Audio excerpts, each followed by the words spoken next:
সকাল ৬টার অ্যালার্মটা বাজতেই উঠে বসল রিয়া।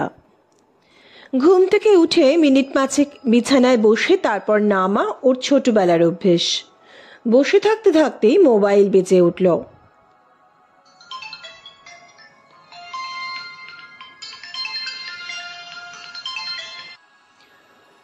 একটা অপরিচিত নম্বর। এত সকালে কে ফোন করলো? ফোনটা রিসিভ করতেই চাপা গলায় নারী কণ্ঠ ভেসে উঠল। হ্যালো, এটা কি অ্যারো ডিটেকটিভ এজেন্সির ফোন নম্বর? হ্যাঁ, কিন্তু এজেন্সির অফিস আওয়ার্স তো সকাল 10টা থেকে। আপনি 10টায় ফোন করবেন, অথবা চাইলে চলেও আসতে পারেন। না না, আমার কথাটা আপনি একটু শুনুন। আমি আমার প্রাণ সংশয়ে আশঙ্কা করছি। আমি আপনার এজেন্সিতেও যেতে পারবো না। আপনার বাড়ির অ্যাড্রেসটা একটু দিন। আমি এখনই আপনার বাড়ি যেতে চাই, আপনার সাথে কথা বলতে চাই। আমাকে 8টার মধ্যে বাড়ি ফিরে আসতে হবে। যে নম্বর থেকে ফোন করছেন এটাই কি আপনার হোয়াটসঅ্যাপ নাম্বার? হ্যাঁ, এটাই আমার হোয়াটসঅ্যাপ নাম্বার। ঠিক আছে, আমি আমার বাড়ির লোকেশন শেয়ার করে দিচ্ছি, রিয়া বলল। ঠিক আছে, আমি 10 মিনিটের মধ্যেই বেরোচ্ছি। রিয়া তাড়াতাড়ি বিছানা থেকে নেমে বিছানা পরিষ্কার করে ওয়াশরুমে চলে গেল ফ্রেশ হতে। সকালের চা বাড়িতে রিয়াই বানায়। আজ মাকে ডেকে বলল, মা, আধ ঘন্টার মধ্যে একজন আসবেন আমার সাথে দেখা করতে। আমি আমার এক্সারসাইজ করে নিই। আজকের চাটা তুমিই করো মা, প্লিজ। মা বললেন, এই সকালবেলায় শুরু হয়ে গেল তোর ওই চুরি চামারি খুন খারাপি ব্যাপার স্যাপার। আচ্ছা যা, আমি করবো খন। 6:45-র আশপাশে একটা ট্যাক্সি এসে থামলো। গাড়ি থেকে নামলো সালোয়ার কামিজ পরা একজন বছর 28-29-এর একজন সুন্দরী মেয়ে। শক্ত করে হাত ধরে আছে 5-6 বছরের একটি ছেলে। প্রথম দর্শনেই বোঝা যায় মেয়েটি খুব নার্ভাস, বারবার আশেপাশে দেখছে। রিয়া বাইরে এসে ওদের ভিতরে নিয়ে গেল। ড্রয়িং রুমে তাকে বসিয়ে তার মুখোমুখি একটা চেয়ার নিয়ে বসতেই মা ঘরে এলেন। বাচ্চাটাকে বিস্কুট দিলেন। বাচ্চাটা বেশ ছটপটে, চঞ্চল। 2 কাপ চা আর বিস্কিট টেবিলের উপর রাখলেন। মেয়েটি বলল, আমি কিছু খাবো না। রিয়া বলল, 1 কাপ চা খান, ভালো লাগবে। মেয়েটি ধীরে ধীরে চা শেষ করলো।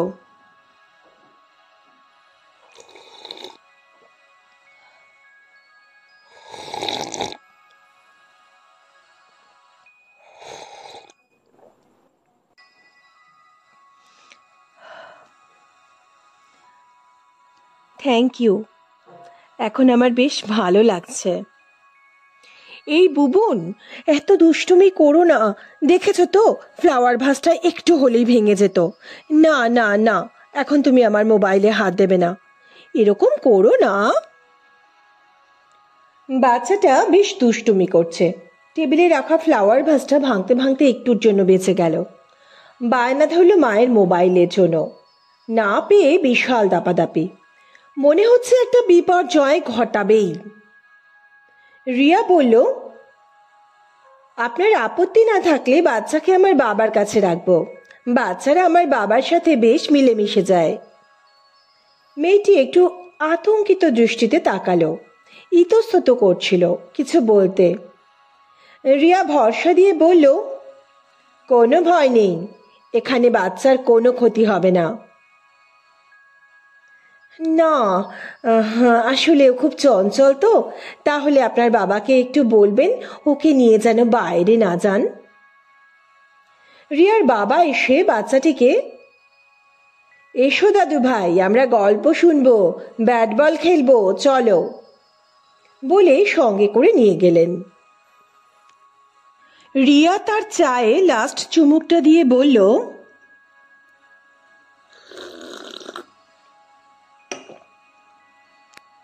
এবার বলুন। হ্যাঁ, না, মানে কি বলবো, কি করে শুরু করব। জানেন, আমাদের কেউ মেরে ফেলতে চাইছে। আমি এখন কি করব? আপনি আগে শান্ত হন। আপনার নাম কি, কোথায় থাকেন, এগুলো আগে বলুন, তারপর সমস্যায় আসুন। হ্যাঁ, আহ, আমি রাগিনী কর। আপনি কর ট্রান্সপোর্ট প্রাইভেট লিমিটেডের নাম নিশ্চয়ই শুনেছেন। কর ট্রান্সপোর্টের মালিক দেবাশিস কর আমার শ্বশুর মশাই। বেশ, বলে যান। আমার হাজব্যান্ড সুমিত কর সফটওয়্যার ইঞ্জিনিয়ার। ও আইটি সেক্টরে সার্ভিস করে, এখানে থাকে না। কাজের সূত্রে ওকে বাইরে বাইরেই কাটাতে হয়। আমিও ওর সঙ্গে থাকতাম। যখন কনসেপ্ট করলাম তখন আমাকে পাঠিয়ে দিল। কিন্তু কিন্তু আমি এখন কি করব? আচ্ছা, কেন আপনার এমন কথা মনে হচ্ছে যে আপনার মার্ডার হবে? আমার কিছুদিন থেকে মনে হচ্ছে আমাকে কেউ বা কারা যেন অনুসরণ করছে। ঘরে বাইরে ভেতরে সব জায়গায় জোড়ায় জোড়ায় চোখ যেন আমাকে নজরবন্দি করে রেখেছে। লক্ষ্য করেছি রাতের বেলা আমার জানলার পাশ দিয়ে যেন কেউ হেঁটে যায়। আপনার জানলার পাশে কি আছে?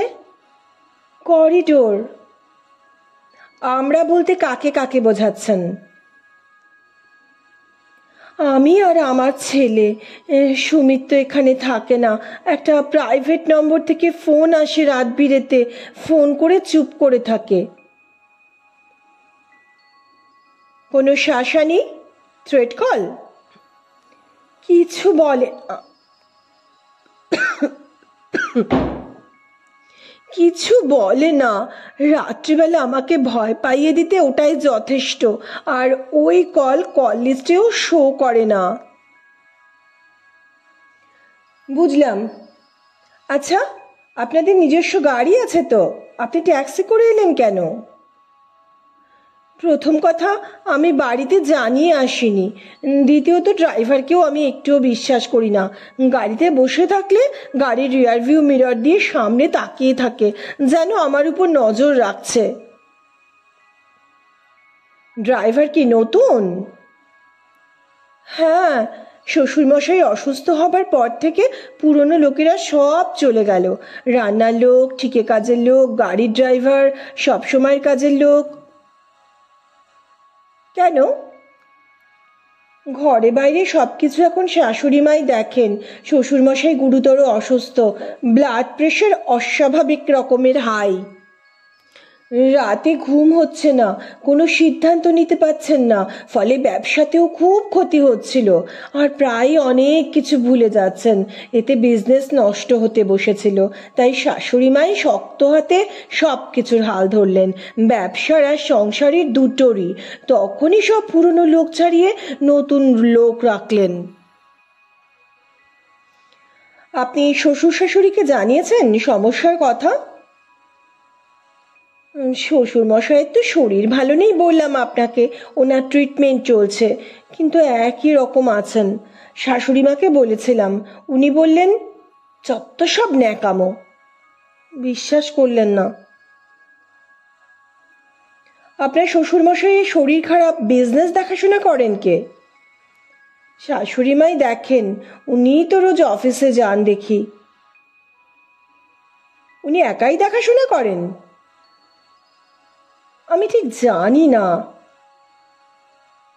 মানে কি, আপনাদের বিজনেস আপনি জানেন না? রিয়া জিজ্ঞেস করলো।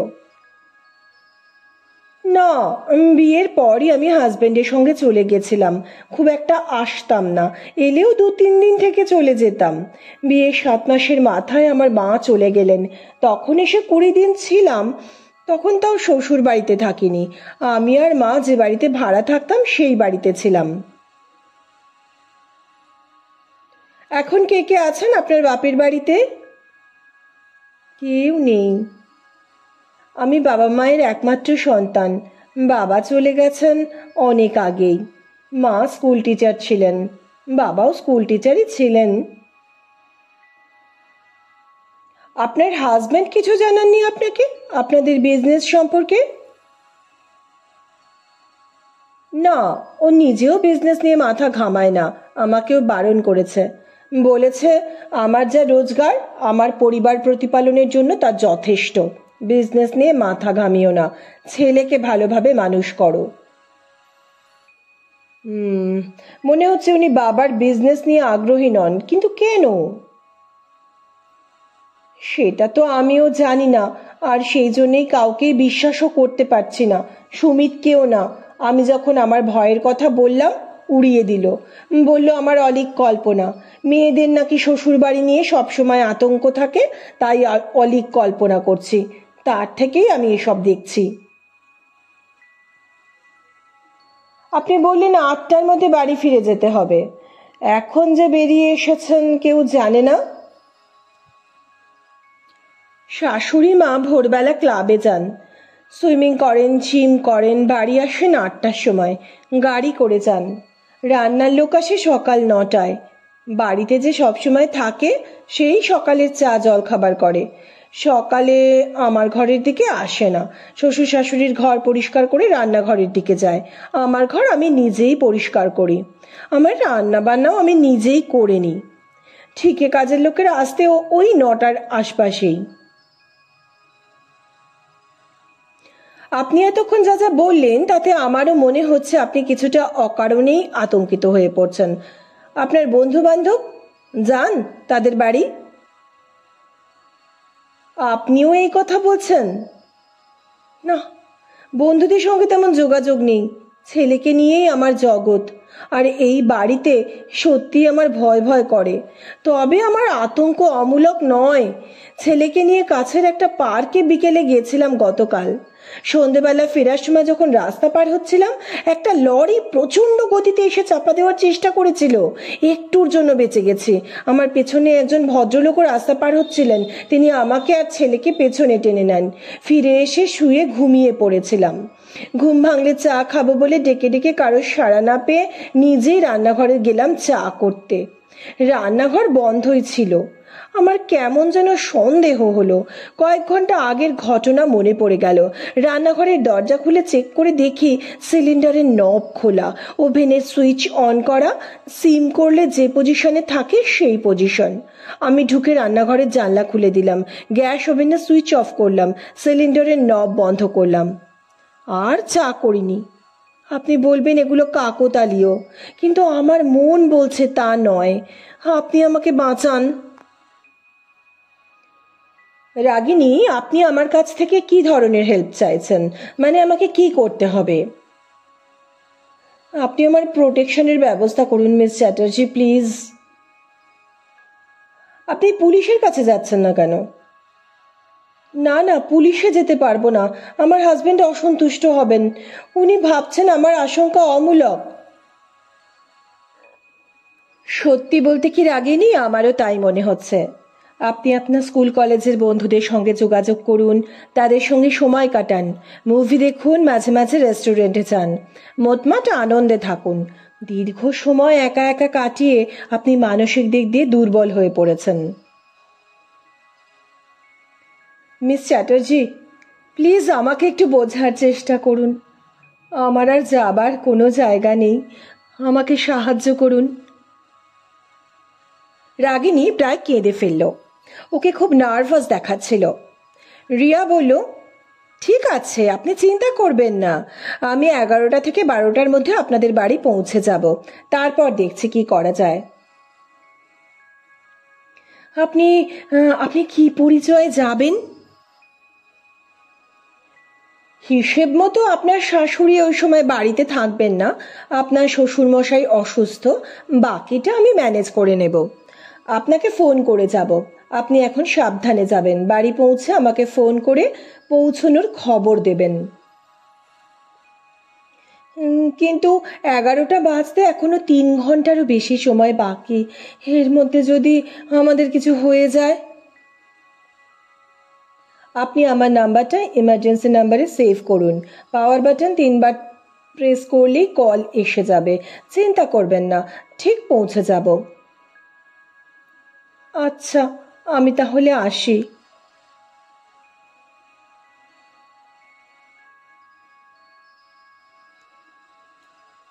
আজকে আমরা শুনছি অন্তরালে কে, ঝিমলির সাথে রহস্য গল্প।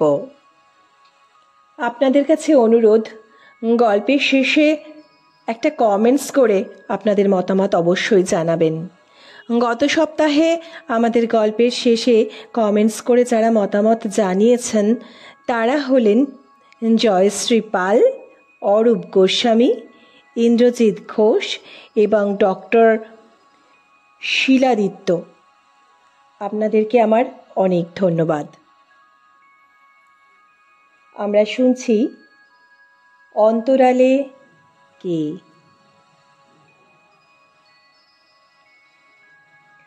আমাদের অফিস টাইম সকাল 10টা।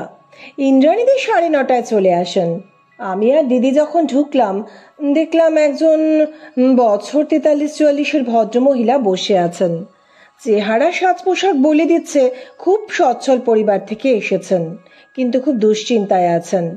অবশ্য সমস্যা বা দুশ্চিন্তায় পড়লেই মানুষ ডিটেকটিভ এজেন্সিতে আসে।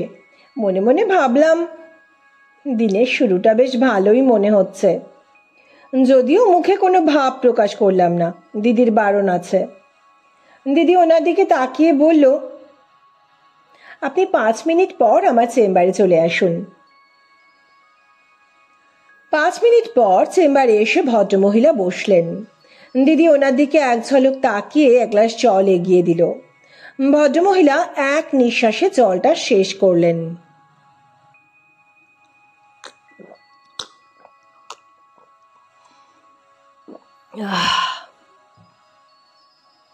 হ্যাঁ, এবার বলুন। হ্যাঁ, আমি মিসেস দেবিকা কর, কর ট্রান্সপোর্ট প্রাইভেট লিমিটেড আমাদের কোম্পানি। আমার হাজব্যান্ড দেবাশিস কর। দেখলাম দিদি কেমন স্থির দৃষ্টিতে তাকিয়ে আছে দেবিকা করের দিকে। তারপর বলল, বলুন আমরা আপনার জন্য কি করতে পারি। ভদ্রমহিলা একটু চুপ করে থেকে বললেন, I think my life is in danger. আমি মৃত্যু ভয় পাচ্ছি। সে কি, কেন? তা জানি না, তবে সবসময় মনে হচ্ছে কেউ বা কারা যেন আমাকে নজরে নজরে রেখেছে। বাইরে তো বটেই, বাড়িতেও আমি এই অস্বস্তি অনুভব করছি। রাত্রে ঘুম ভেঙে গেলে মনে হচ্ছে কে যেন জানলার পাশ থেকে সরে গেল। বেরিয়ে কাউকে দেখতে পাচ্ছি না। গতকাল আমি বিশেষ কারণে ঠাকুর মন্দিরে গেছিলাম। পুজো দিয়ে যখন সিঁড়ি দিয়ে নামছি পেছনে একটা ধাক্কা অনুভব করলাম। সিঁড়ি দিয়ে গড়িয়ে পড়েই যেতাম যদি না দুটি ছেলে আমায় ধরে ফেলতো। বিকেলে আরো ভয়ানক ঘটনা। জিমে গেছি জিম করতে। ট্রেডমিলে হাঁটছিলাম, হেডফোন কানে দিয়ে গান শুনতে শুনতে হাঁটছিলাম। আমার চোখ দুটো বন্ধ করেই হাঁটছিলাম। হঠাৎ আমার ট্রেডমিলের স্পিড অনেকটাই কেউ বাড়িয়ে দিয়ে চলে গেল। আমি ছিটকে পড়ে যেতাম। ভাগ্য ভালো আমি জাস্ট অল্প স্পিডেই হাঁটছিলাম। জিমের ট্রেনার তখন আমার ট্রেডমিলের পাশে দাঁড়িয়ে দুজনের সঙ্গে কথা বলছিলেন। উনি আমাকে ধরে ফেললেন, না হলে আজ আর রক্ষা ছিল না। ট্রেনার বললেন কোনোভাবে আমার হাত লেগে স্পিড বেড়ে গেছে, কিন্তু আমি জানি এরকম কিছু ঘটেনি। কাল রাতে আতঙ্কে আমার ঘুম হয়নি, তাই সকাল সকাল চলে এলাম।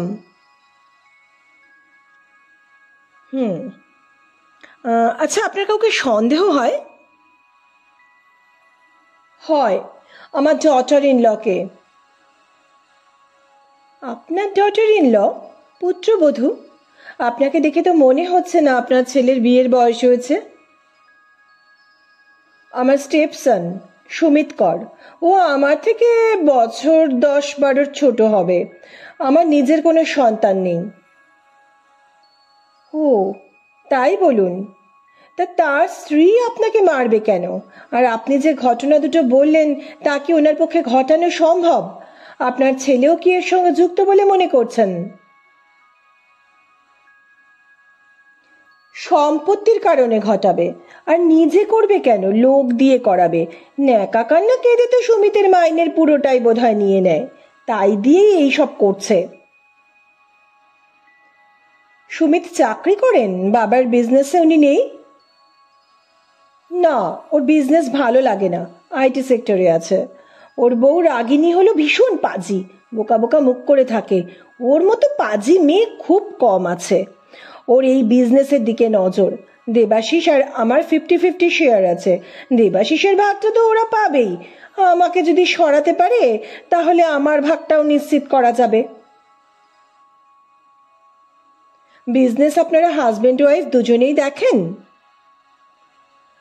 দেবাশিসেরই বিজনেস ওই দেখতো, এখন আমি দেখছি। ও অসুস্থ, ব্লাড প্রেশার অস্বাভাবিক রকমের হাই, প্রায় অনেক কিছু ভুলে যায়, রাতে ঘুম হয় না, ফলে মাথা ভার হয়ে থাকে, কোনো কাজ করতে পারছেন না, তাই আমিই বিজনেস দেখছি। আপনাদের বাড়িতে কে কে আছেন? আমি, দেবাশিস, রাগিনী আর ওদের ছেলে ছাড়া সবসময় কাজের জন্য একটি ছেলে থাকে, আর গাড়ির ড্রাইভার থাকে। রান্নার লোক রান্না করে চলে যায়, আর বাসন মাজা ঘর মোছারও ঠিকে লোক। আমি আপনাকে এক্ষেত্রে কিভাবে সাহায্য করতে পারি? আপনি পুলিশের কাছে যাচ্ছেন না কেন? পুলিশের কাছে গেলে আমি আমার এই ভয়ের কোনো সঠিক কারণ দেখাতে পারবো না। পুলিশ ইমিডিয়েট কোনো স্টেপও নিতে পারবে না। আমি চাইছি আপনি আমার বাড়িতে আসুন, ইনভেস্টিগেট করুন, প্রয়োজনে বাড়িতে থেকে আপনি অপরাধী শনাক্ত করুন। দেখুন মিসেস কর, অপরাধী যে বাড়িতেই আছে তা নিশ্চিত করা যাচ্ছে না, কারণ দুর্ঘটনাগুলো বাইরে ঘটেছে, আবার বাড়িতেও থাকতে পারে, কারণ আপনি বলছেন আপনার মনে হচ্ছে বাড়িতেও কেউ আপনার উপর নজর রাখছে। সেক্ষেত্রে আমাদের এজেন্সির একজন আপনার বাড়িতে থাকবে, অন্যজন বাইরে অনুসন্ধান চালাবে। কি বলে আপনার বাড়িতে থাকা যাবে বলুন? আমার কোনো বন্ধুর বোন এখানে এসেছে চাকরির সন্ধানে, আমাদের বাড়িতে থেকে চাকরি খুঁজবে, যদি এটা বলা যায়। না, ব্যাপারটা বিশ্বাসযোগ্য হবে না। আপনাদের নিজেদের এত বড় বিজনেস, জানাশোনাও প্রচুর, সেখানে আপনার বন্ধুর বোনকে চাকরি খুঁজতে হবে কেন? আপনাদের কোম্পানিতে অথবা আপনাদের পরিচিত কোথাও তাকে চাকরি দেওয়া যেতেই পারে। বরং আপনার হাজব্যান্ড অসুস্থ, তিনি তো এখন বাড়িতেই আছেন, তাকে দেখাশোনার জন্য আপনি নার্স নিয়োগ করছেন বলে জানাবেন, আর বলবেন 2 শিফটে 2 জন আসবে, সকাল 8টা থেকে রাত 8টা একজন, আবার রাত 8টা থেকে সকাল 8টা একজন। আরও বলবেন নার্সরা ক্যাজুয়াল ড্রেসে থাকবে, না হলে বাড়িটাকে হাসপাতাল বলে মনে হবে। আচ্ছা, তাই হবে। আপনারা কি 24 ঘন্টায় থাকবেন 2 শিফটে? দেখছি, অবস্থা বুঝে ব্যবস্থা। আচ্ছা মিসেস কর, আপনি বাড়িতে গিয়ে এই কথা বলুন, আমি ঘন্টা খানিকের মধ্যে পৌঁছে যাচ্ছি। আচ্ছা, আপনি আপনাদের নিজস্ব গাড়িতে এসেছেন? না, ট্যাক্সিতে এসেছি। আজ অফিসেও যাব না, মানসিক ক্লান্তি আমাকে পুরো ভেঙে দিয়েছে, আমার রেস্ট দরকার। গাড়ির ড্রাইভারও আজ বাড়ি গেল, বলে 2 দিন ঘুরে আসি বাড়ি থেকে। সকালেও গেছিলাম মন্দিরে ট্যাক্সিতে। ড্রাইভারের বাড়ি কোথায়? দেবানন্দপুরে। আপনাদের অফিসের গাড়িও ওই চালায়? না, আমাকে ড্রপ করে চলে আসে, ওটা আমাদের বাড়ির গাড়ি। বাড়ির যে কোনো মেম্বার প্রয়োজনে ব্যবহার করে, অফিসের গাড়ি ড্রাইভার সব আলাদা। আচ্ছা, আপনার মোবাইলে বাড়ির সকলের ফটো আছে? হ্যাঁ আছে, আপনার হোয়াটসঅ্যাপ নাম্বারে পাঠিয়ে দেব? হ্যাঁ দিন, ওতে আপনার বাড়ির হেল্পিং হ্যান্ডসদের ফটো আছে তো? রিয়া জিজ্ঞেস করলো। হ্যাঁ, কয়েক মাস আগে অনেক দিন বাদে সুমিত বাড়ি এসেছিল, দেবাশিসের উদ্যোগে আমরা সবাই পিকনিকে গেছিলাম, সেই দিনের ছবি। ছবিটা পেয়ে রিয়া বলল, এটা তো আপনি। আপনার পাশের ভদ্রলোক নিশ্চয় মিস্টার দেবাশিস কর, ছেলেকে কোলে নিয়ে এটা আপনার ডটার ইন ল বলেই মনে হচ্ছে। তার পাশে মিস্টার সুমিত কর, বাকিদের আপনি চিনিয়ে দিন। হ্যাঁ, এই যে দেবাশিসের ডান পাশের ছেলেটি বাড়িতে সবসময় থেকে কাজকর্ম করে, তার পাশের ছেলেটি ড্রাইভার, এই মেয়েটি রান্না করে, আর এই বাসন মাজা ঘর মোছা এই সব করে। ঠিক আছে, ঘন্টাখানেক বাদে দেখা হচ্ছে। মিসেস দেবিকা কর বেরিয়ে গেলেন। দিদির ভ্রুযুগল কুঁচকে রইল। দিদি, কি হলো? কি এত ভাবছো? যেতে হবে তো মিস্টার দেবাশিস করের বাড়িতে। ব্যাপারটা কি হলো? কিসের কি ব্যাপার? সকালে ডটার ইন ল, এখন মাদার ইন ল, আসল রহস্যটা কি? মানে? দিদি আমাকে সকালের ঘটনাটা খুলে বলল, তারপর বলল বেরোবো, দাঁড়া তার আগে একটা কল করি।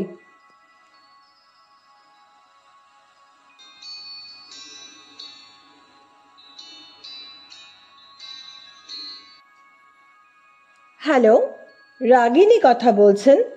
আমি রিয়া, আপনাকে কিছু বলার আছে। আপনার মাদার ইন ল এইমাত্র আমার অফিস থেকে বেরোলেন। উনিও মৃত্যু ভয় পাচ্ছেন আর আপনাকেই সন্দেহ করছেন। সে কি?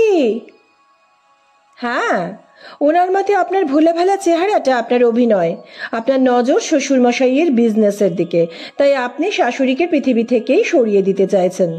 বাই দ্য বাই, আপনি তো আমাকে বলেননি যে আপনার মাদার ইন ল আপনার হাজবেন্ডের স্টেপ মাদার। ও, বলিনি বুঝি। আসলে এত নার্ভাস হয়ে গেছে যে বলতে ভুলে গেছি। এত ইম্পর্ট্যান্ট একটা কথা বলতে ভুলে গেলেন?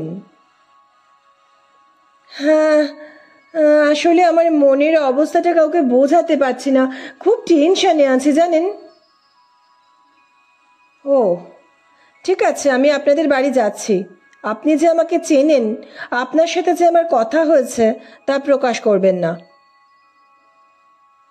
ঠিক আছে। ফোন রেখে দিদি বলল, আমি বেরোচ্ছি, মিস্টার দেবাশিস করের বাড়ি যাব।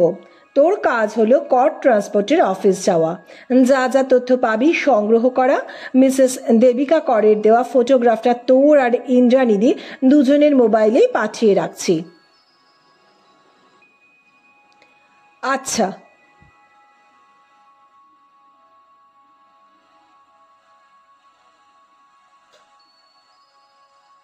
গুড আফটারনুন ম্যাম, আমি ইন্স্যুরেন্স কোম্পানি থেকে আসছি।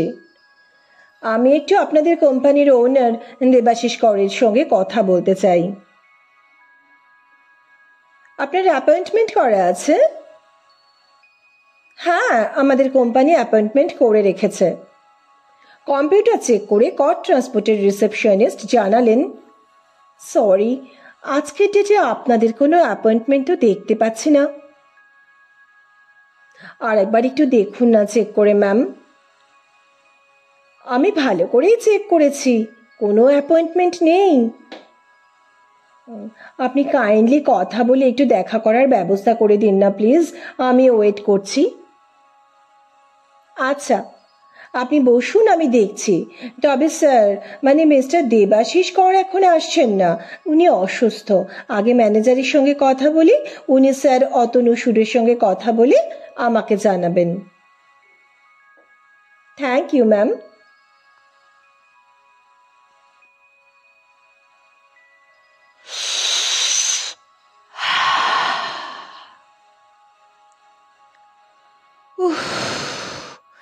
এই ব্রেকটার খুব দরকার ছিল ব্রাদার। কাজের জায়গায় তো সিগারেট খাওয়া যায় না, অফিসে আলাদা করে স্মোকিং জোনও নেই, অগত্যা এখানেই। এই সৌমিত্র, আসতে, ওইদিকে দেখো, ওই চেয়ারটায় একজন ইয়ং লেডি বসে আছেন। অ্যাপয়েন্টমেন্ট আছে হয়তো, ওয়েট করছেন। কপাল বটে আমাদের অতনু সুরের, এই কয়েক মাস আগে ম্যানেজার হয়ে এলেন, 2 মাসের মধ্যে কোম্পানি 25% শেয়ার হোল্ডার, মাল কিনে সুনজরে পড়ে গেলেন, একেই বলে কপাল। আস্তে সৌমিত্র, কেউ শুনতে পেলে বিপদে পড়বে। আচ্ছা চলো, আবার কাজে বসা যাক। চেয়ারে অপেক্ষারত মেয়েটি আস্তে আস্তে উঠে অফিস রুমগুলোর সামনে ধীরে সুস্থে হেঁটে নিচ্ছিল। আশপাশে কেউ নেই।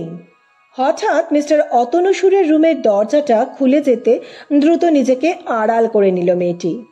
মিস্টার সুর ঘর থেকে বেরিয়ে ওয়াশরুমের দিকে এগিয়ে গেলেন। মেয়েটি সেখানেই কিছুক্ষণ অপেক্ষা করে সবার চোখের আড়ালে অফিসের থেকে বেরিয়ে গেল। অফিসের বাইরে গিয়ে গলায় ঝুলিয়ে নিল রিপোর্টারের আইডেন্টিটি কার্ড।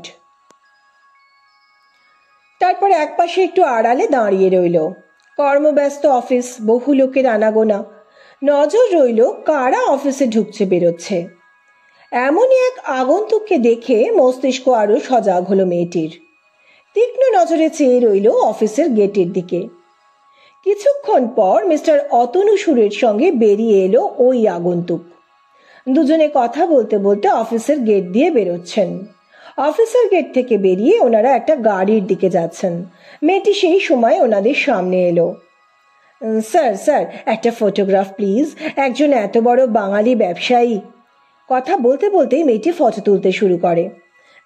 স্যার স্যার, আপনার একটা ইন্টারভিউ নেব। আরে কি ছেলে মানুষই হচ্ছে, স্যার ব্যস্ত আছেন, একটা মিটিং অ্যাটেন্ড করতে যাচ্ছেন, রাস্তা ছাড়ুন। স্যার প্লিজ একটু সময় বের করুন, আপনার মতো বিজনেসম্যানের একটা ইন্টারভিউ যদি নিতে পারি আমার উন্নতি ঠেকায় কে। ঠিক আছে, এই নিন আমার কার্ড, এতে আমার ফোন নাম্বার আছে, ফোন করে ডেট ঠিক করে আসবেন, ইন্টারভিউ দেব। Thank you sir, thank you.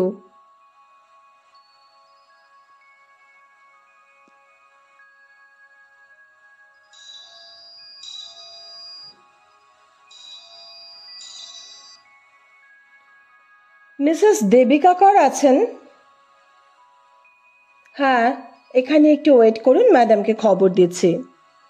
একটা ওয়েল ফার্নিশড ড্রয়িং রুমে অপেক্ষা করতে করতে রিয়া চারপাশে চোখ বুলিয়ে নিল। আসুন মিস চ্যাটার্জি, আমাকে সুনিপা সরকার বলে পরিচয় করান, সুবিধে হবে। আমি আপনার হাজবেন্ডকে দেখাশোনা করতে এসেছি। তাই হবে, চলুন। এই যে দেবাশিস, দেখো কে এসেছেন। বিছানায় কুঁকড়ে শুয়ে থাকা এক ভদ্রলোককে সম্বোধন করে দেবিকা কর বললেন। মুখে খুব অসহায় অভিব্যক্তি করে ভদ্রলোক উঠে বসলেন। ঘাড় নেড়ে জানান দিলেন তিনি এই নতুন আগন্তুককে চিনতে পারছেন না। দেবাশিস, ইনি তোমার অ্যাটেন্ড্যান্ট সুনিপা সরকার। আমি সারাদিন বাড়ি থাকি না, উনি তোমার দেখাশোনা করবেন। আমি এলে তবে উনি বাড়ি যাবেন, তোমাকে আর একা থাকতে হবে না। মিস্টার দেবাশিস কর অভিব্যক্তিহীন মুখে তাকিয়ে রইলেন।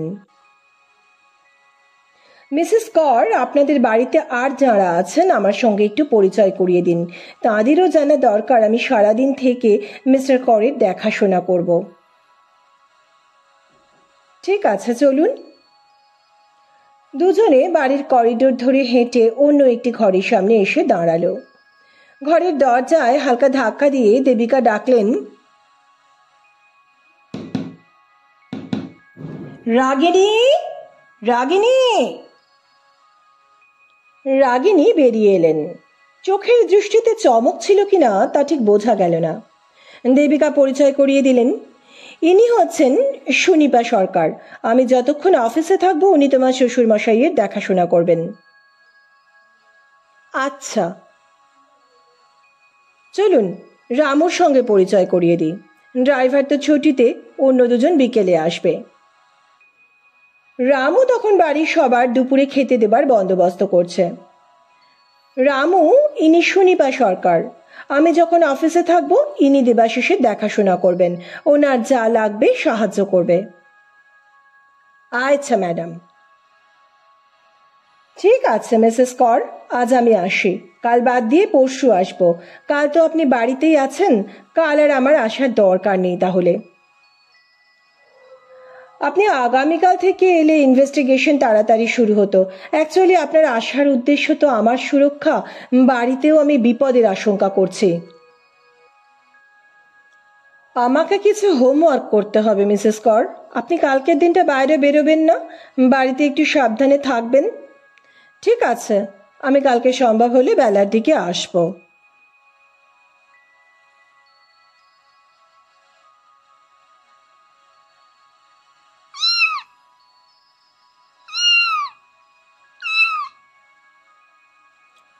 অ্যাডো ডিটেকটিভ এজেন্সির অফিসে ঢুকে দিদির চেম্বারে গিয়ে আমি অবাক। দিদির চেয়ারে রাখা টাওয়েলটা মাটিতে পাতা, তার উপর একটা বিড়াল ছানা বসে মিউ মিউ করছে। একটা খবরের কাগজের ওপর তারার আকৃতির অনেকটা বাচ্চাদের চকোজের মতো দেখতে রাখা কি সব খাচ্ছে আর মিউ মিউ করছে। এ মা, এটা কোত্থেকে এলো? আমি তুলে এনেছি। কেন রে? ইস, বিড়াল হচ্ছে ডিপথেরিয়া ডিপো, কোত্থেকে তুলে আনলে? রাস্তার পাশে ছিল, গাড়ি ঘোড়া চাপা পড়ে মরে যেত। তুমি যে ক্যাট লাভার জানতাম না তো। লাভার টাভার নয়, মা বাড়ির সামনে কুকুরগুলোকে খেতে দেয়, আমাকে দেখলেও ওরা এগিয়ে আসে, তাই পেট শপ থেকে ওদের জন্য পেডিগ্রি কিনতে গিয়ে ক্যাট ফুডেরও ছোট ছোট প্যাকেট দেখে কিনে ব্যাগে ভরে রেখেছিলাম। আজ কাজে লেগে গেল, বাচ্চাটাকে না তুলে আনলে মরেই যেত। যাকে, তোর কি খবর বল, কাজ হলো কিছু? হ্যাঁ দিদি বলছি, আগে গলাটা ভেজাই।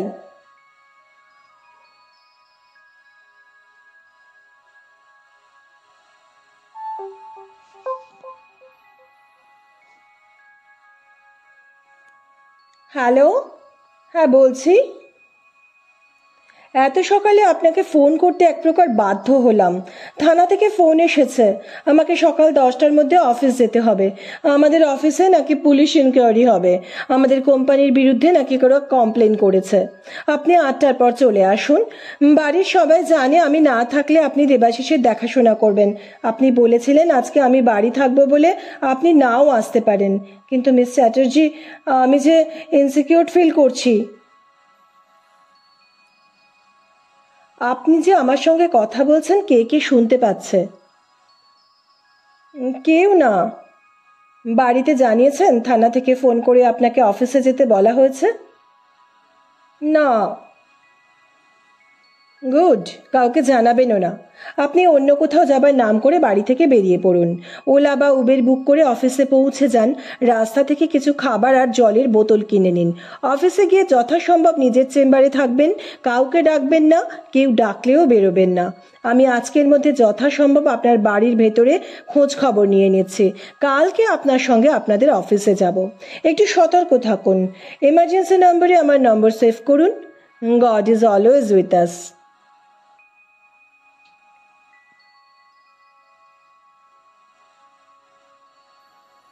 হ্যালো, ইন্দ্রাণী দি, আমি আজ আর অফিসে যাব না। রিনিকে একটু ইনফর্ম করে দেবেন। আর আপনার হোয়াটসঅ্যাপে কয়েকজনের নাম পাঠাচ্ছে, তাদের সমস্ত ডিটেলস আমার চাই, সঙ্গে বিগত 3 মাসের তাদের ফোনের কল রেকর্ড। রজতদাকেও একটু জানিয়ে রাখবেন। ঠিক আছে রিয়া।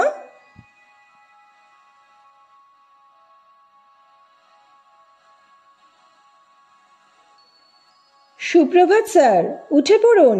সকাল 9টা বাজে। ফ্রেশ হয়ে ব্রেকফাস্ট করুন। উহ উহ কে? আমি তো সকালে উঠে ব্রাশ করে চা খেয়েছি, আবার কেন? ও, আপনার ব্রাশ করা হয়ে গেছে? আমাকে দেবিকা ম্যাডাম বললেন আপনি নাকি আজ সকালে ওঠেননি। আসলে ম্যাডামের অনেক কাজের চাপ তো, তাই ম্যাডাম ভুলে যান। ঠিক আছে, আমি আপনার জলখাবার নিয়ে আসছি। আজ কি খাবেন? কি খাবো? জানি না, কিছু ভালো লাগছে না। আসলে আমি বোধহয় ভুলে গেছি। দেবিকা ঠিকই বলেছে, আমি বরং ব্রাশ করে চা খেয়ে নিই, তারপর জল খাবার খাবো। আজকাল সব কিছু ভুলে যাই। আর হ্যাঁ, আপনি কে? আপনি আমার ঘরে কেন? আপনি আমার জল খাবার দেবেন কেন? দেবী কি আবার বাড়ির লোকজন পাল্টেছে? না না, গতকাল আপনার সঙ্গে আলাপ হলো, আমি সুনিপা। ম্যাডাম না থাকলে আপনার দেখাশোনা করব। হ্যাঁ হ্যাঁ হ্যাঁ, কিছুই মনে থাকে না, রাতে ঘুম হয় না। ব্যবসাটা তো লাটে উঠলো বোধহয়। কি করে যে কি করব, কার সাথে কি ডিল হচ্ছে তাই ভুলে যাচ্ছি। আচ্ছা, আমি ওয়াশরুম থেকে ফ্রেশ হয়ে আসছি। ঠিক আছে, আসুন, ধীরে সুস্থে যান।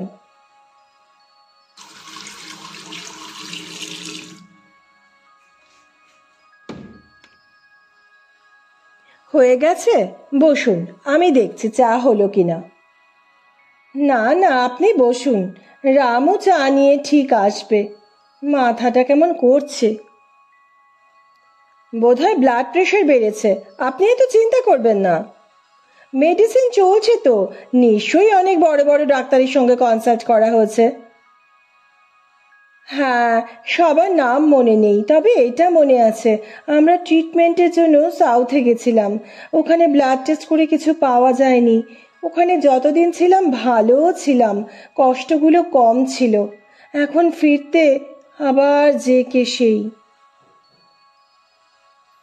কে কে ওখানে? দরজার পাশে দাঁড়িয়ে থাকা অবয়বটা সরে গিয়ে আবার সামনে এলো। দরজার পর্দা এক হাত দিয়ে সরিয়ে অন্য হাতে চা নিয়ে এক ব্যক্তির প্রবেশ। এগে আমি রামু গো দিদিমণি, ওই কাল ম্যাডাম পরিচয় করালেন, বাবু চা নিয়েছি। রাখো এখানে, তো দরজার আড়ালে দাঁড়িয়ে কি করছিলে? কথা শুনছিলে? কি যে বলেন দিদিমণি। আচ্ছা, আমি এখন আসতেছি। ওই পদ হইছে জল খাবার বানাইতেছে, হয়ে গেলে দিয়ে যাব এখন। রামু বেরিয়ে গেল। স্যার, একটু আসছি। ঘর থেকে কয়েক পা এগিয়ে, রামু শোনো। এঙ্গে দিদিমণি, তুমি রাত্রিবেলা ম্যাডামের ঘরের জানলার পাশে দাঁড়িয়ে থাকো? না তো দিদিমণি। ম্যাডাম কিন্তু তোমায় দেখেছেন, রাগিনী ম্যাডামও দেখেছেন, পুলিশে খবর দিয়েছেন বোধহয়। দেখো, তুমি না হলেই ভালো। পুলিশে ছুলে কি হয় জানো তো? তোমার বাড়ি কোথায়? গ্রামে। বর্ধমানের নামে বাসে করে অনেক দূর যেতে হয়। বাড়িতে কে কে আছেন? মা, বাবা, ছোট দুটি বোন।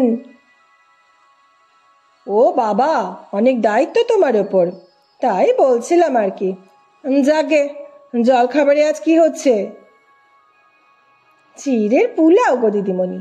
ও দিদিমণি, তুমি পুলিশের লোক? দূর, আমায় দেখে তাই মনে হচ্ছে। যদি কিছু না করো ভয় নেই, যাও। রিয়া মিস্টার দেবাশিস করের ঘরে ফিরে এলো। স্যার, আপনার সঙ্গে কে কে গেছিলেন সাউথে ট্রিটমেন্টের জন্য? আপনার মিসেস আর আপনার ছেলে সুমিত? না, সুমিত যায়নি। ওর বড় অভিমান। বেশ কয়েক মাস আগেও বাড়ি এসেছিল, একটা ফ্যামিলি পিকনিকের ব্যবস্থা করেছিলাম, কিছুতেই যেতে চাইছিল না। আমার নাতির মুখ চেয়ে গেল, কিন্তু একা একাই ঘুরছিল। সাউথের ট্রিটমেন্টে দেবিকাই গেছিল। আপনার ছেলের এত অভিমান কেন আপনার উপর? ওর মা মানে পল্লবী, আমার প্রথম স্ত্রী, চলে যান। ওর তখন 7-8 বছর বয়স হবে। সামান্য জ্বরেই চলে যান। আমরা বুঝতেই পারিনি এরকমটা হবে। তার বছর 3 পর একটা প্রাইভেট স্কুলের অ্যানুয়াল প্রোগ্রামে আমাকে ইনভাইট করা হয়েছিল। সুমিতও গিয়েছিল আমার সঙ্গে। ওখানেই আলাপ দেবিকার সঙ্গে, ওই স্কুলের বায়োলজির টিচার। আলাপ হয়ে ভালো লেগেছিল। সুন্দরী, শিক্ষিতা, রুচিশীলা, আর সব থেকে বড় কথা, ওইটুকু সময় সুমিতের সঙ্গে খুব ভাব হয়ে গেছিল। ওই আলাপ বাড়ি পর্যন্ত পৌঁছালো। মাঝে মাঝেই আসতো, আমার অ্যাবসেন্সে বেশি আসতো। সুমিতের সঙ্গে সময় কাটাতো, ওকে লেখাপড়ায় হেল্প করতো। এরপর প্রায়ই দেবিকাকে রাতে থেকে যাবার জন্য সুমিত অনুরোধ করত। ওই অবস্থায় আমরা বিয়ের ডিসিশন নিই। যদিও দেবিকা আমার থেকে প্রায় 20 বছরের ছোট, বরং সুমিতের থেকে দেবিকা হয়তো বছর 10-12 বড় হবে। কিন্তু বিয়ের কয়েক মাস পর চিত্রটা সম্পূর্ণ বদলে গেল। দেবিকা বিজনেসের পার্টনারশিপ নিয়ে অশান্তি শুরু করলো। আমি বারবার বোঝালাম কেন এই অশান্তি। ওর বক্তব্য ছিল, আমি যদি এখন কিছু না করি তাহলে আমার অবর্তমানে ওর কি হবে, ছেলে যদি ওকে বঞ্চিত করে। এগুলো অনেক সময় সুমিতের কানে যেত। ও নিজেকে গুটিয়ে নিতে শুরু করলো। লেখাপড়ায় ভালো ছিলই, আরও মনোযোগী হলো। আমাকে বলল এখানে থেকে অসুবিধে হচ্ছে, স্কুল হোস্টেলে থেকে পড়াশোনা করবে।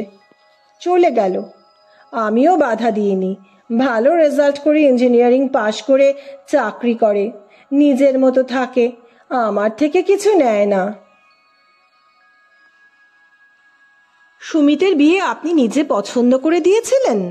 রিয়া জিজ্ঞেস করলো।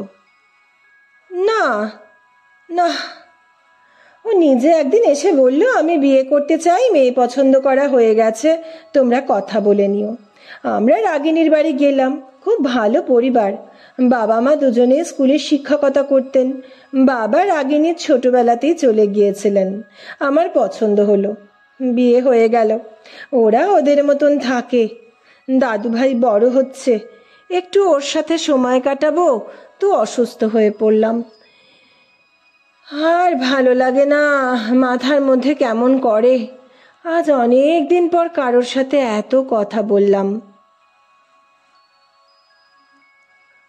স্যার, একটা কথা বলি, আপনারা তো অনেক ডাক্তার দেখিয়েছেন, আমার কথা যদি শোনেন, আমার পরিচিত একজন ডাক্তার আছেন যার ডায়াগনোসিস করার ক্ষমতা দারুণ। আপনি যদি রাজি থাকেন তাহলে অন্তত কি থেকে হচ্ছে তা জানা যাবে। চাইলে আপনি ট্রিটমেন্ট অন্য কোথাও থেকে করাবেন, আর চাইলে ওনার কাছেও ট্রিটমেন্ট করাতে পারেন। আপনি আমাকে সুস্থ করতে পারবেন? মিস্টার করের চোখ দিয়ে জল গড়িয়ে পড়ল। চেষ্টা করতে ক্ষতি কি? আচ্ছা, আপনি বসুন, দেখি কি করা যায়। আগে আপনার ব্লাড স্যাম্পল কালেক্ট করার ব্যবস্থা করি। ভালোই হয়েছে এখনো চা খাননি। হ্যালো, ডায়াগনস্টিক সেন্টার, একজনের ব্লাড স্যাম্পল কালেক্ট করতে হবে, আর্জেন্ট।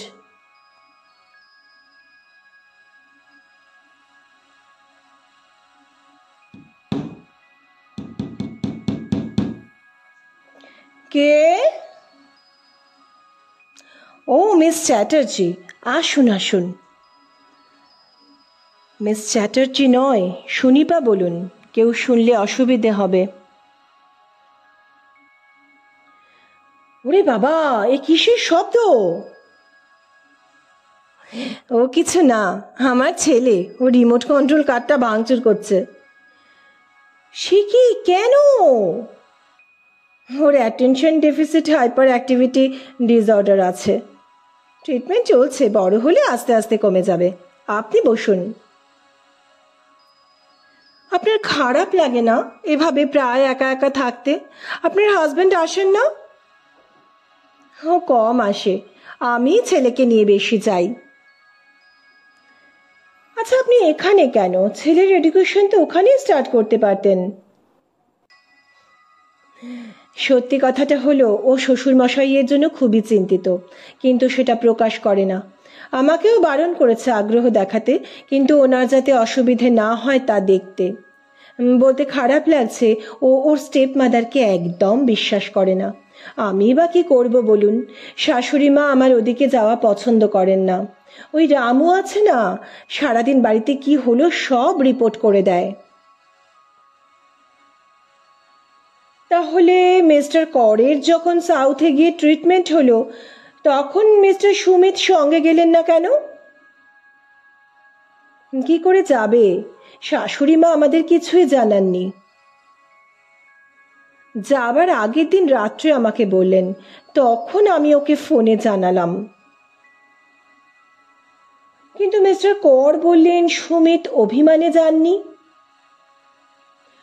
শ্বশুরমশাইকে নিশ্চয়ই জানানো হয়নি যে আমরা জানি না, তাই উনি এরকম ভেবে নিয়েছেন।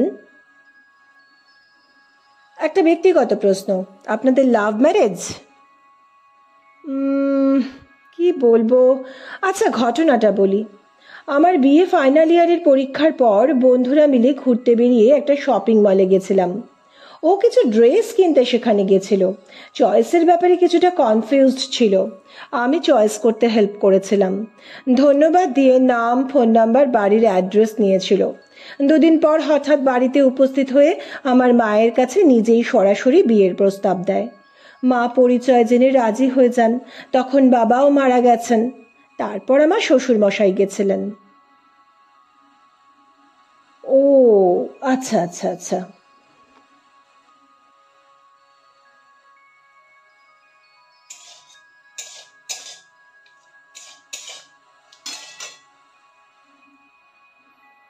কি রান্না হচ্ছে গো আজকে? দারুণ সুগন্ধ বেরিয়েছে, স্যার তাই পাঠালেন জানতে।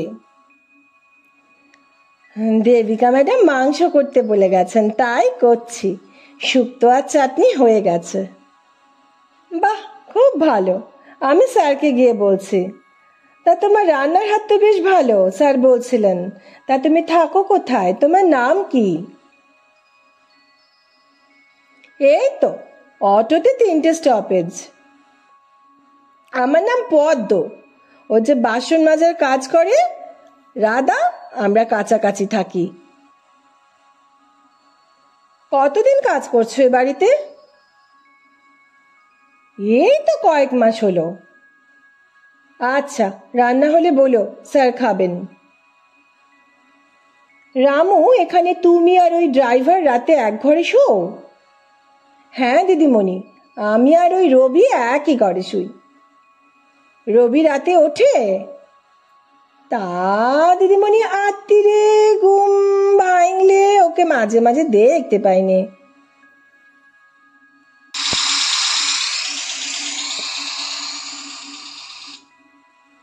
ওই যে ম্যাডাম চলে এলেন বোধ হয়েছে। কি ম্যাডাম, পুলিশের ইনকোয়ারি শেষ হলো? কই আর হলো, এতক্ষণ ওয়েট করলাম, এলেন না থানা থেকে কেউ। একটু আগে ফোন করে জানালেন ওনাদের এমার্জেন্সি কিছু কাজ পড়ে গেছে, এরপর যেদিন আসবেন আবার ফোন করবেন। কি যে ঝামেলা না। আপনার বাড়ি চেক করলাম, কি হলো তদন্তের শেষে জানাবো। আপনি যখন এসে গেছেন আমি বেরোই, বাইরেও আমাকে কিছু অনুসন্ধান করতে হবে।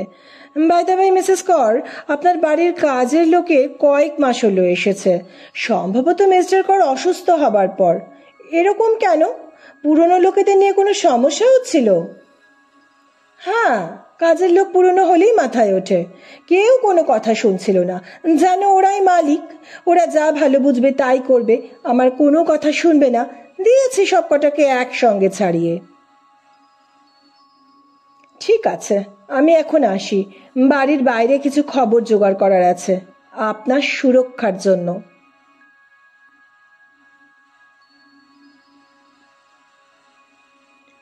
পরের দিন সকালের ঘটনা।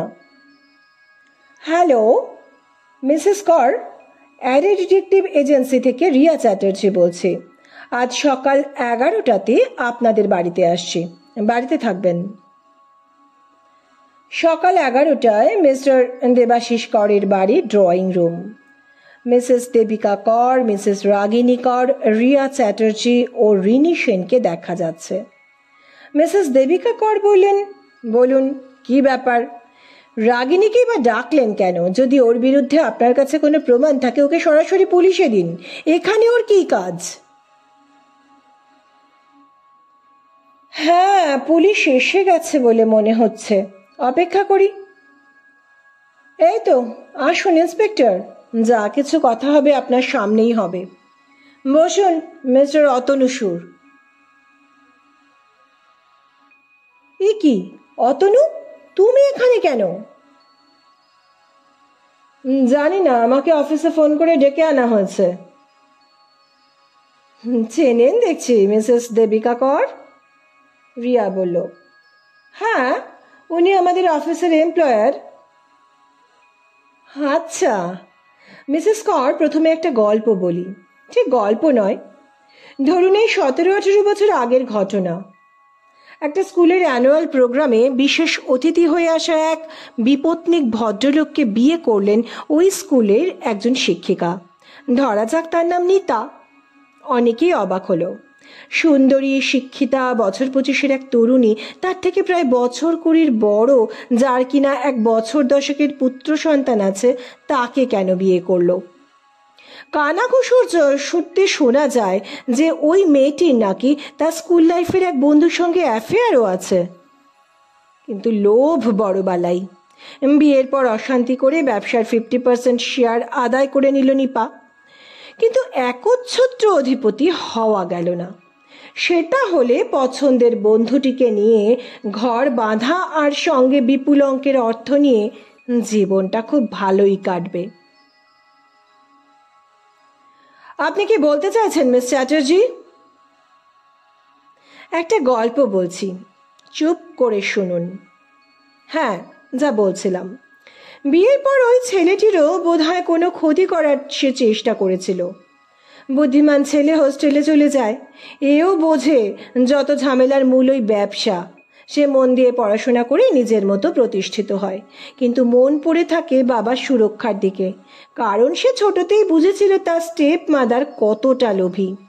তার বিবাহিত স্ত্রী আর বাচ্চাকে এখানে রাখে বটে, কিন্তু বাড়ির সেপারেট অংশে। সে তার বউকে বলে নিজের রান্নাটা সম্ভব হলে নিজেই করে নিতে, আর তার বউ শান্ত হলেও সাহসী আর বুদ্ধিমতী। এদিকে নিতা ক্রমশ অধৈর্য হয়ে ওঠে, কি করে সম্পূর্ণ ব্যবসার মালিকানা পাওয়া যায়। হঠাৎ করেই তার সামনে একটা সমাধান আসে। যদি লোকটাকে কোনোভাবে অসুস্থ করে তার না বোঝার সুযোগে পুরো ব্যবসাটা লিখিয়ে নেওয়া যায়। খেলা শুরু হলো। কি তাই তো মিসেস কর? আমি কি করে জানবো? জানবেন জানবেন। গতকাল পুলিশ থেকে আপনাকে ফোন করেছিলেন আমারই কথায়। গতকাল আমি মিস্টার করের ব্লাড টেস্ট করিয়েছি, গতকাল রাতেই রিপোর্ট পেয়েছি। একই সঙ্গে ওনার টেবিলে রাখা প্রত্যেকটা ওষুধের কম্পোজিশন গুগল থেকে বার করেছি। ব্লাডে মিথামফেটামিন নামে একটা ড্রাগের উপস্থিতি আছে, কিন্তু ওনার কোনো ওষুধের কম্পোজিশনে মিথামফেটামিন নেই। তাহলে এই ওষুধ নিঃসন্দেহে কোনো ডাক্তারের দেওয়া নয়। মিস্টার করকে দুপুরবেলা ছাড়া বাকি সময় ওষুধ আপনিই খাওয়ান, তাই ওনাকে ওই ওষুধ খাওয়ানো কোনো শক্ত ব্যাপার নয়। কিন্তু মিথামফেটামিন তো একটা ড্রাগ, এটা আমি কোথা থেকে পাবো? এই তো সব জানেন দেখছি। রাগিনী, আপনার ছেলের যে ট্রিটমেন্ট চলছে, মনে করে বলুন ওই প্রেসক্রিপশন মিসেস দেবিকা কর কি কোনোদিন আপনার থেকে নিয়েছিলেন? হ্যাঁ, উনি একবার বলেন তোমার ছেলের যে ট্রিটমেন্ট চলছে সেই প্রেসক্রিপশনটা একটু দাও, আমি আমার পরিচিত একজন ডাক্তারের সঙ্গে কনসাল্ট করে দেখব ওর ট্রিটমেন্ট ঠিকঠাক হচ্ছে কিনা। আমি দিয়েছিলাম, উনিও ওই দিন রাত্রেই ফেরত দিয়ে দেন। হ্যাঁ, উনি ওই দিনই গাড়ি নিয়ে ঘুরে শহরে বিভিন্ন ওষুধের দোকান থেকে তিনি প্রয়োজনীয় ওষুধটি বেশ বেশি পরিমাণে সংগ্রহ করে নেন। গুগল সার্চ করলে জানা যাবে মিথামফেটামিন হাইড্রোক্লোরাইডকে অ্যাটেনশন ডেফিসিট হাইপার অ্যাক্টিভিটি ডিসঅর্ডারের ওষুধ হিসেবে ব্যবহার করা হয়। এই ওষুধ দিয়ে উনি মিস্টার করকে ক্রমশ অকর্মণ্য অথর্ব করে মৃত্যুর দিকে ঠেলে দিচ্ছিলেন। ওনার সিদ্ধান্তহীনতার সুযোগ নিয়ে ওনাকে দিয়ে ব্যবসার বাকি 50% লিখিয়ে নেবেন ভেবেছিলেন। কি তাই তো? মিস চ্যাটার্জি, ভুলে যাবেন না আমি আপনাকে অ্যাপয়েন্ট করেছি। তাতে কি, এমন কথা তো হয়নি আপনার অপরাধে পর্দা ফেলতে হবে। আপনি হয়তো জানেন না, আপনার আগে মিসেস রাগিনী আমার কাছে গেছিলেন। রাগিনী? কেন? ওই একই কারণ, ইনসিকিউর ফিল করছিলেন। মানে? আপনি আমাকে একবারে বলেননি মিস্টার অতনুসুর আপনাদের বিজনেসের 25% শেয়ার হোল্ডার। আপনি নিজের সুরক্ষার জন্য আমার কাছে এলেন, আর এটা ভাবলেন না যে আপনাকে সুরক্ষা দিতে হলে আমি আপনার নারী নক্ষত্রের খবর নেব। আপনি আমাকে বললেন যে আপনি এবং আপনার হাজবেন্ডের 50% করে শেয়ার। আসলে প্রাণ ভয় তখন আপনার মস্তিষ্ক কাজ করেনি, প্রাণ বড় বালাই। যাই হোক, আপনাদের অফিসে রিনি গিয়েছিল, ওর বক্তব্য আমি রেকর্ড করে রেখেছি, আর ও কিছু ফটোও তুলেছিল, সেগুলো আপনাদেরকে দেখাচ্ছি। আগে রেকর্ডটা শুনুন। কথার মাঝখানে একজন বছর 32-এর সুদর্শন যুবক ঘরে ঢুকে রাগিনীর পাশে বসল। দিদি মোবাইলের রেকর্ডার অন করলো। দিদি, আমার এই কাজ আজকের এই সন্ধানে দুটো গুরুত্বপূর্ণ জিনিস আমার মনে হয়েছে। বল। তুমি বলেছিলে কর ট্রান্সপোর্টে হাজব্যান্ড ও ওয়াইফ দুজনের 50% করে শেয়ার, কিন্তু 25% শেয়ার অতনুসুর বলে একজন ভদ্রলোকের। বলিস কি রে? কি করে ভদ্রলোক ওই শেয়ার পেলেন বুঝতে পারলি? মনে হলো এতে মিসেস দেবিকা করের হাত আছে। অফিস স্টাফদের আলোচনা শুনে তাই মনে হলো। আর একটা যেন কি খবর বলছিলি? হ্যাঁ, দেবিকা বললেন ওনার গাড়ির ড্রাইভার যে ওনার বাড়িতে থাকে সে ছুটি নিয়ে বাড়ি গেছে দেবানন্দপুরে। কিন্তু আমি ড্রাইভারকে কর ট্রান্সপোর্টের অফিস থেকে মিস্টার অতনু সুরের সঙ্গে বেরোতে দেখেছি। শুধু তাই নয়, ওই ড্রাইভারই গাড়ি ড্রাইভ করে অতনুকে কোথাও নিয়ে গেল। কিন্তু দেবিকার দেওয়া তথ্য অনুযায়ী ওই ড্রাইভার ওনাদের বাড়ির নিজস্ব, ওনাদের বাড়িতেই থাকে। দিদি মোবাইলের রেকর্ডার অফ করলো। দেবিকা জিজ্ঞেস করলেন, রবি অতনুর সঙ্গে কি করছিল? তবেই বুঝুন, আপনি চলেন ডালে ডালে, অতনু চলেন পাতায় পাতায়। অতনুর মোবাইলের কল রেকর্ড চেক করে রবি, রামু, পদ্ম, রাধা সবার মোবাইল নাম্বার পাওয়া গেছে। আপনি নতুন লোক রেখেছেন। অতনু রবি আর রামুকে দিয়ে বাড়িতে আপনাকে আর রাগিনীকে ভয় দেখাতো। পদ্ম আর রাধা থেকে এ বাড়ির খবর নিত। এর জন্য ও ওদেরকে এক্সট্রা টাকা দিত। আর মন্দিরে, জিমে ওই আপনাকে মারার চেষ্টা করেছিল লোক লাগিয়ে, আর রাগিনীকে আর ওর ছেলেকে লরি চাপা দিয়ে। কি হচ্ছেটা কি এখানে? যা মন চাইছে বলছেন? অতনু সুর চেঁচিয়ে উঠলেন। চুপ, একদম চুপ। থানায় গিয়ে যা বলার বলবেন। ইন্সপেক্টরের ধমকে সারা ঘর চুপ। রিয়া আবার বলতে শুরু করলো, যখন আপনি মিস্টার করের ট্রিটমেন্টের ব্যাপারে এখানে ডাক্তারদের ওপিনিয়ন বা টেস্ট রিপোর্টের উল্লেখ করলেন না, তখনই সন্দেহ হলো। সাউথে নিয়ে গেলেন আপনি একা, আগে থেকে কাউকে কিচ্ছু জানাননি, এমনকি সুমিতকেও নয়। ওখানে রিপোর্ট ভালো, ওখানে আপনি ওই ওষুধ খাওয়াননি। আপনি চিন্তা করলেন ব্যবসা পুরো দখল করবেন। ওদিকে অতনু ভাবলো আপনাকে, রাগিনীকে আর ওর ছেলেকে মারতে পারলে সুমিত তো আসবেই। একেবারে ভেঙে যাওয়া সুমিতকে মারতে কোনো অসুবিধে হবে না। মিস্টার দেবাশিস করকে মারার কাজটা তো আপনি প্রায় করেই ফেলেছেন। অতনুকে আপনি 25% শেয়ার কেন দিতে গেলেন আপনিই বলতে পারবেন। আর পুলিশ তো আছেনই, আপনার ঘর সার্চ করলে যে ওই ওষুধ পাওয়া যাবে সে ব্যাপারে আমি 100% নিশ্চিত। দেবিকা ভেঙে পড়লেন। আমি একদিন দুর্বল মুহূর্তে আমার প্ল্যানের কথা অতনুকে বলে ফেলেছিলাম। ও সেটার সুযোগ নিয়ে আমাকে দিয়ে জোর করে নিজের নামে 25% শেয়ার লিখিয়ে নেয়। মজার কথা কি জানেন দেবিকা, আপনাদের সকলের সম্পর্কে তথ্য জোগাড় করার সময় আপনাদের মোবাইলের বিগত 3 মাসের কল রেকর্ড চেক করা হয়েছিল। আপনার মোবাইলে অতনুর নাম সানি নামে সেভ করা, আর অতনুর মোবাইলে আপনার নাম্বার হানি নামে সেভ করা। কিন্তু কি জানেন, ওই যে কথায় আছে, মানি মানি মানি, সুইটার দ্যান হানি, ব্রাইটার দ্যান সানি। এবার রাগিনীর পাশে বসা ভদ্রলোক কথা বললেন, আমি সুমিত কর। এখানে যা হচ্ছে রাগিনী আমাকে সবই জানাচ্ছিল। আমি আসার জন্য ব্যস্ত হয়েছিলাম, একটু আগে এয়ারপোর্টে নেমেছি। মিস চ্যাটার্জি, আমার বাবা আবার সুস্থ হয়ে যাবেন তো? সুমিত, আমি ডক্টরের সাথে কনসাল্ট করেছি। ওনাদের বক্তব্য হলো এটা যেহেতু মাদক, তাই ওনাকে প্রথমে রিহ্যাবিলিটেশন সেন্টারে পাঠাতে হবে, তারপর ট্রিটমেন্ট। তবে ওনার ব্রেইনের কোনো পথ ড্যামেজ হয়ে থাকলে সেটা বোধহয় ঠিক করা সমস্যা হবে। যাই হোক, এখন চিকিৎসা বিজ্ঞান অনেক এগিয়েছে। আমরা আশা রাখব উনি সম্পূর্ণ সুস্থ হয়ে উঠবেন। আমাদের কাজ শেষ, পুলিশের কাজ এখনো বাকি। আমরা আসি। ও, আপনাদেরকে বলে রাখি, কর ট্রান্সপোর্টের এই ঘটনার অন্তরালে তো ছিলেন অতনু সুর। আর দিদি ওই মিয়াওটাকে তার বাড়িতে নিয়ে চলে গেছে, বাড়িতেই নাকি পুষবে।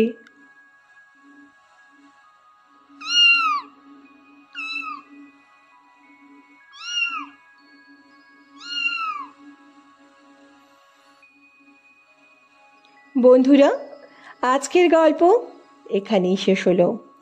গল্পটিকে লাইক করতে, অনেক শেয়ার করতে, কমেন্টস করতে এবং চ্যানেলটিকে সাবস্ক্রাইব করতে ভুলবেন না।